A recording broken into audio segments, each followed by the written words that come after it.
Tomorrow is a pivotal day in the murder case against Christopher Schurr. He is the former Grand Rapids police officer charged with second-degree murder for shooting and killing Patrick Lyoya back in April. News 8's Byron Tollefson spoke with a legal expert and local leaders about what they expect from that hearing. Michelle, at 10 tomorrow morning, Judge Nicholas Ayub is expected to decide whether there's enough evidence to send the case to trial.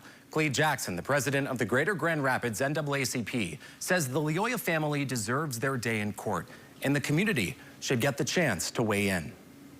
Allow the citizens in Grand Rapids to come together and actually have a jury trial. Ultimately, what I'm getting at, though, isn't that ultimately. For Judge Nicholas Ayub to send the Christopher Schurr murder case to trial, prosecutors have to prove two things.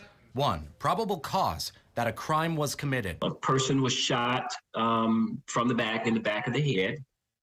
So taking that first portion of it, that there's probable cause to believe a crime was committed. Two, they have to show the defendant, former officer Schurr, committed that crime. That's not even a question. He was the one involved. That's not, we know who was involved. It's not a guess there. WMU Cooley law professor Louis Langham Jr. says for those two reasons, plus the fact that most cases like this do get sent to trial, he is 95% sure that the judge will do that as well tomorrow. It's extremely rare, especially in a case like this. It would be extremely rare for this case not to get bound over.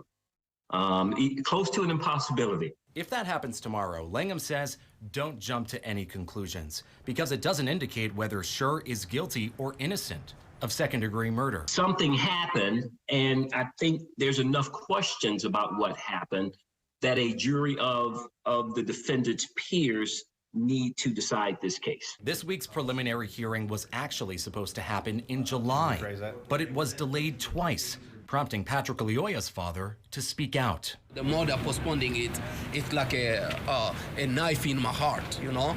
I'm bleeding more and more. I think it's critically important for the judicial system to make this a priority and make sure we move this forward. We're 7 months in already. Langham does not think a trial will happen until sometime next year.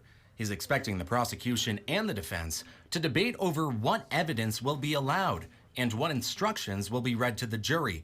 Both sides will also need time to prepare witnesses.